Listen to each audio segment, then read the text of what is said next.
Hello everyone, સો welcome back. આજે આપણે કંઈક હેલ્થના ટોપિક વિશે વાત કરશું. તો આ ટોપિક જે છે એ કરન્ટલી રિસન્ટલી બહુ ન્યૂઝમાં આવેલો છે. શું કામ?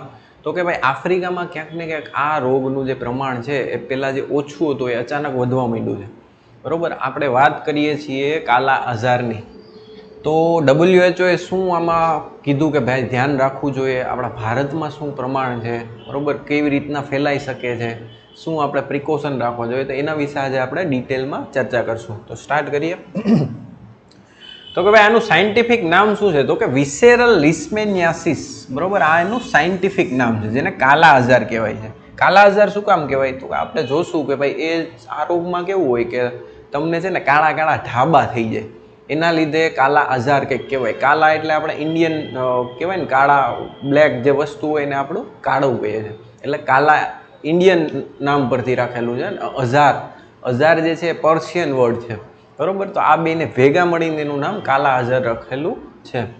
આરોગ્યના જોખમને કારણે વિશ્વ આરોગ્ય સંસ્થા WHO એ પૂર્વ આફ્રિકામાં આ રોગને નાબૂદ કરવામાં મદદ કરવા માટેનું એક નવું માળખું બનાવ્યું છે. આ માળખું શું છે એ પહેલાં જોઈ લે. આમ તો બધી આઈડિયાલિસ્ટિક વાતું હોય આમાં, પણ ગ્રાઉન્ડ લેવલે કેટલું કામ થાય એ જોવાનું હોય. તો કે ભાઈ શું માળખામાં કીધું છે? તો કે ભાઈ પ્રારંભિક નિદાન અને સારવાર. બરાબર, સૌથી પહેલાં તો આઈડેન્ટિફાઈ એના સિમ્ટમ્સ આપણે કરવા પડે કે શું શું આના લક્ષણો છે, શેના લીધે થાય છે. બરાબર, એ બે ત્રણ વસ્તુથી ધ્યાન રાખવી પડે. એ થઈ ગયું છે, હાલો કોઈ વાતે તમે અવોઇડ નથી કરી શક્યા, થઈ ગયું છે, તો શું કરવાનું? તો કે ભાઈ પ્રારંભિક નિદાન અને સારવાર, એના માટેના અલગ અલગ સેન્ટરો ઊભા કર્યા છે WHO એ આફ્રિકામાં, કે ભાઈ ઓકે તમને આ વસ્તુ થયું છે તો આના માટે એક સ્પેશિયલી આપણે વોલ્ટ બનાવેલો છે. આપણે કેમ કોરોનામાં અલગ અલગ જગ્યાએ અલગ અલગ હોસ્પિટલો બનેલી હતી, એવી રીતે આના વોર્ડ બનાવેલા છે.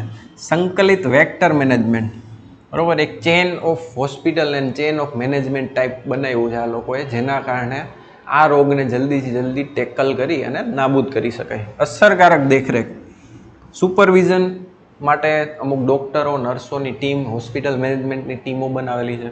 બરાબર, હિમાયત, સામાજિક ગતિશીલતા અને ભાગીદારીનું નિર્માણ, એટલે કે કહેવાય ને કે ભાઈ પબ્લિક પાર્ટનરશિપ. જ્યાં સુધી લોકોનો સહકાર ન મળે, લોકોનો સહયોગ ન મળે, ત્યાં સુધી કોઈ પણ બીમારીને હરાવવી બહુ મુશ્કેલ છે. ત્રીજી વસ્તુ શું હતી? તો કે ભાઈ અમલીકરણ અને ઓપરેશનલ સંશોધન. શું શું આમાં વસ્તુ આપણને ખાસ કરીને જોવા મળે છે? તો કે ભાઈ વિસેરલ લિસ્મેનિયાસિસ ધીમી પ્રગતિશીલ સ્વદેશી રોગ છે, જે લિસ્મેનિયાસિસ જીનસના પ્રોટોઝોઆ પરોપજીવીના કારણે થાય છે. હવે તમે કદાચ આ કહેવાય લિસ્મેનિયા જીનસના પ્રોટોઝોઆ, આ કદાચ તમે માઇક્રોસ્કોપમાં જોવો ને તમને બહુ નાનું આમ ગોકળ ગાય જેવું દેખાય.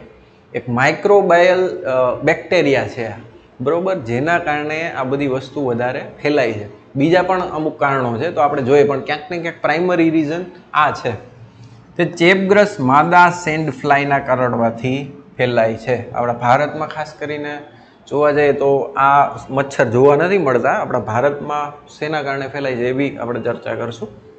જો સમયસર સારવાર ન થાય તો જીવલેણ પણ બની શકે છે, બરાબર, એટલે ક્યાંક ને ક્યાંક ડેડલી ડિઝીઝ આપણે આને કહી શકીએ. એટલે સાવચેતી રાખવાની જરૂર આફ્રિકામાં ખાસ કરીને છે. વિયલ તાવ, વજનમાં ઘટાડો અને બરોડાને યકૃતના વિસ્તરણ તરફ દોરી જાય છે. એટલે આ એના ક્યાંક ને ક્યાંક કહેવાય ને થઈ ગયા પછીના લક્ષણો છે. એ કાળા ડાબા પડી જાય છે એ તો છે જ, એ સિવાય પણ આ કંઈક ને કંઈક લક્ષણો આપણને જોવા મળે છે. 80 દેશોમાં સ્થાનિક છે, બરાબર, ખાસ કરીને આફ્રિકામાં આપણને ખબર છે ક્યાંક ને ક્યાંક વધારે ડિસીઝ જોવા મળતી હોય છે, બરાબર. મંકી પોક્સ કહી લ્યો, સ્મોલ પોક્સ કહી લ્યો, એવી ડેન્જર બીમારીઓ આફ્રિકામાં ઉદ્ભવેલી છે. હવે એની પાછળ પણ કારણ છે. તમને એવો ક્વેશ્ચન તો થવો જ જોઈએ કે ભાઈ શું કામ આફ્રિકામાં જ થાય છે? તો આફ્રિકા આપણને બધાને ખબર છે કે ભાઈ ઇક્વેટર એટલે કે વિષુવવૃત્તની પાસે આવેલું છે. તો ક્યાંક ને ક્યાંક વરસાદ બહુ થતો હોય અને પ્લસ હ્યુમિડિટી જે છે એ બહુ વધારે હોય. એના કારણે કહેવાય ને કે ભાઈ સાફ સફાઈ તો ત્યાં છે નહીં, એટલું ડેવલપ છે નહીં. એના માટે થઈ અને ક્યાંક ને ક્યાંક હ્યુમિડ એટમોસ્ફિયરના લીધે ત્યાં ગંદકી વધારે ફેલાય. ગંદકી વધારે ફેલાય એટલે બીમારી ફેલાવાની જ છે ઓબ્વિયસલી. એટલે કે કહેવાય ને કે ભાઈ બહુ ડેન્જર બીમારીઓ જે છે આફ્રિકામાંથી ઉદ્ભવતી હોય છે. 80 દેશોમાં સ્થાનિક છે. જોકે 2022માં પૂર્વ આફ્રિકામાં વૈશ્વિક વિયલ કેસલોડનો 73% હિસ્સો હતો, જેમાંથી 50% 15 વર્ષથી ઓછી ઉંમરના બાળકોમાં થાય. 15 વર્ષથી ઓછી બાળકોને ઉંમરમાં થાય એ બહુ ચિંતાનો વિષય છે. શું કામ? તો કે ભાઈ એ બાળકો જે છે એ કોઈ પણ બીમારીથી લડવા માટે એટલા બધી કહેવાય ને કે ભાઈ એના બોડીના જે સેલ્સ છે એટલી રોગપ્રતિકારક શક્તિ છે એ વધારે ના હોય. તો ક્યાંક ને ક્યાંક એ ચિંતાનો વિષય છે કે ભાઈ બાળકોમાં 15 વર્ષથી ખાસ કરીને ઓછી ઉંમરના બાળકોમાં થાય તો ચિંતાનો વિષય છે. 2023માં બાંગ્લાદેશ VL નાબૂદ કરનાર વિશ્વનો પ્રથમ દેશ બન્યો. બરોબર. ભારતમાં લિસ્મોનિયા ડોનોવાની એકમાત્ર પરોપજીવી છે જે આ રોગનું કારણ બને છે. આપણે હમણાં વાત કરી હતી ને કે ભાઈ એક તો મચ્છરથી થાય અને બીજું આપણે જે પરોપજીવી જેને કહી શકીએ કે બહુ માઇક્રો બેક્ટેરિયા ટાઈપ શું કહેવાય પરોપજીવી હોય એમાંથી થાય છે. તો ભારતમાં કહેવાય ને કે ભાઈ લિસ્મેનિયા ડોનોવા આ નામનું પરોપજીવી છે એના લીધે ક્યાંક ને ક્યાંક આ રોગ ભારતની અંદર ફેલાય છે.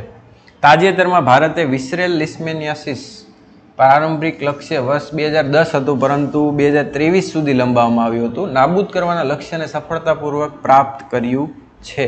બરાબર. એટલે ભારતમાં પણ નાબૂદ થઈ ગયું છે, પણ ભારત પહેલો દેશ નથી. પહેલો દેશ કેવો બન્યો હતો કે બાંગ્લાદેશ.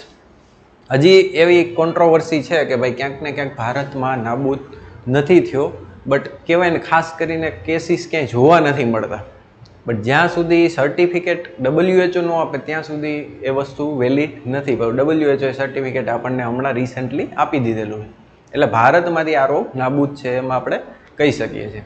તો આજ માટે એટલું. Thank you very much.